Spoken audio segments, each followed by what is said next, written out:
Shavua Tov, everybody. Welcome to the Israel Brief, brought to you as always by Lay of the Land and hosted by me, Rolene Marks. And we take a look at your top stories every Monday to Thursday. So without further ado, let's jump right in.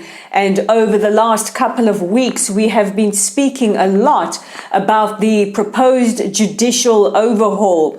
Well, this morning, the first reading of the proposal went through the Knesset.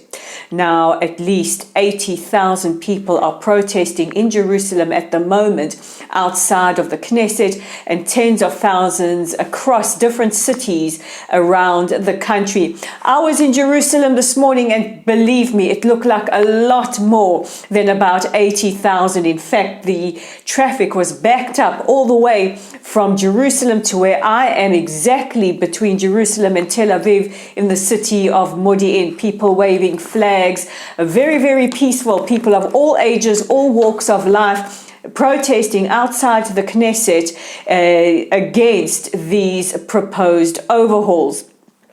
Now, last night, President Herzog addressed the nation and he put forward his 5-point plan. He spoke about his great concerns that we could see a societal collapse or the collapse of democracy and a real constitutional crisis. He said that he understood the need for reforms and there should be constant evolving and constant reforms. But he says that this should include dialogue from across the spectrum and include the opposition. And he appealed for a freeze on the overhaul so that dialogue can happen, so that all parties involved can sit down and look at the best way forward to put forth these reforms.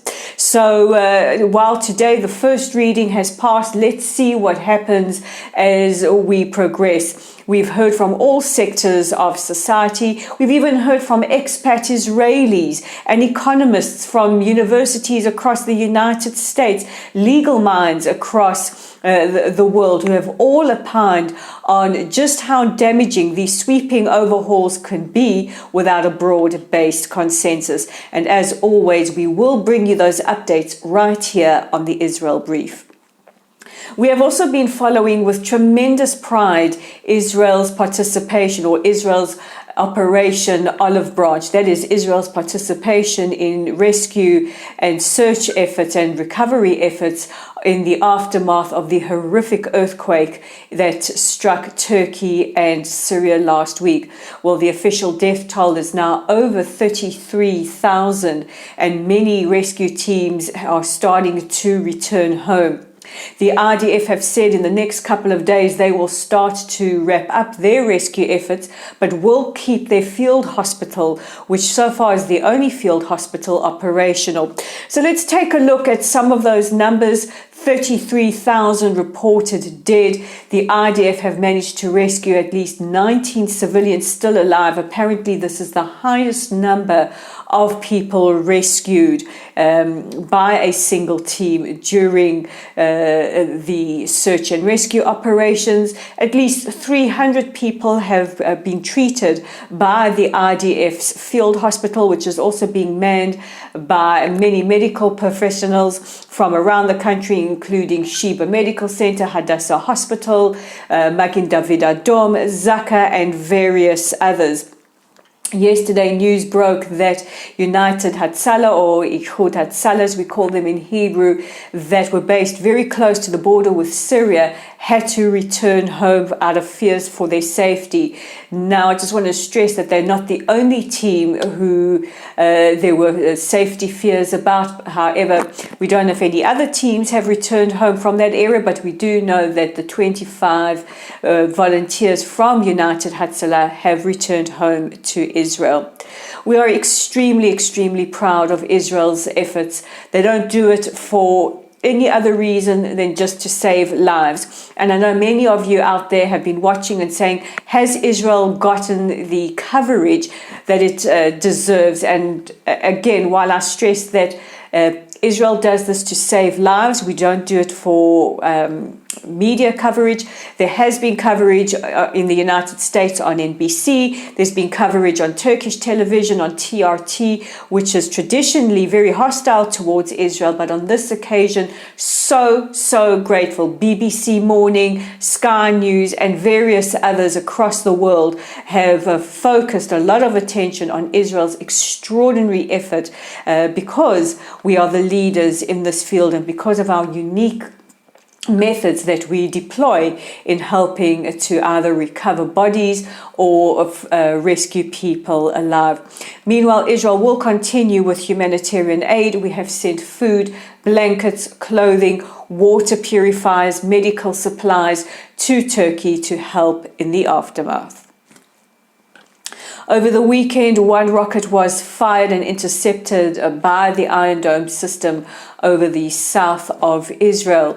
In the early hours of this morning, the IDF struck targets in the Gaza Strip, including an underground weapons storage facility run by Hamas.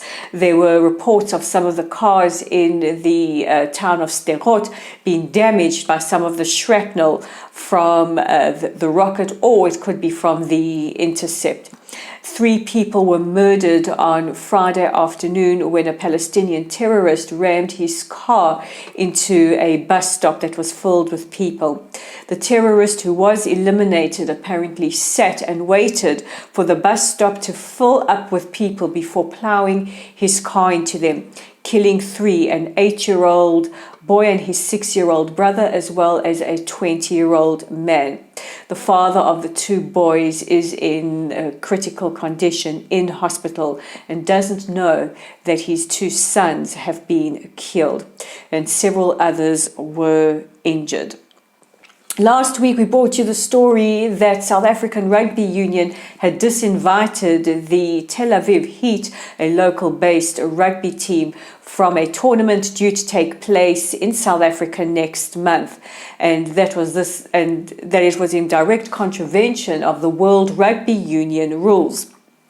The South African Rugby Union said that they had talked with various stakeholders. However, they negated to speak to the Israeli embassy in South Africa, the Israeli Rugby Union, or even the team that is affected. However, a New Zealand-based lawyer has filed a discrimination suit against the South African Rugby Union with World Rugby, citing that this is discriminatory and there was no reason for SA Rugby to withdraw their invitation. And of course, this is a story that we're going to follow closely. Traditionally, sports always brings people together and helps build bridges between communities. And while the stakeholders, quote unquote BDS, say that blood will be spilled or SARU's hands will be covered in blood, we know that the only people responsible for issuing any kind of threats, whether it's regarding sports boycotts or cultural boycotts, always comes from BDS. And those are our top stories today, but don't forget to check out our website at www.layoftheland.online. We have more about the rugby story from Pamela Mgubane. It's on our website. It's also on our Facebook page at Lottle's site. If you are there, please give us a like or a follow. You know, Facebook's so difficult these days. So if you do see us, please don't forget to like or follow us. Our YouTube channel is at The Israel Brief. Please consider clicking on that red subscribe button, and hey, invite your friends too as well. And we're on Twitter at LayofTheLand5. I'm Rolene Marks. These are your top stories, and don't forget to join me on the Israel Brief tomorrow.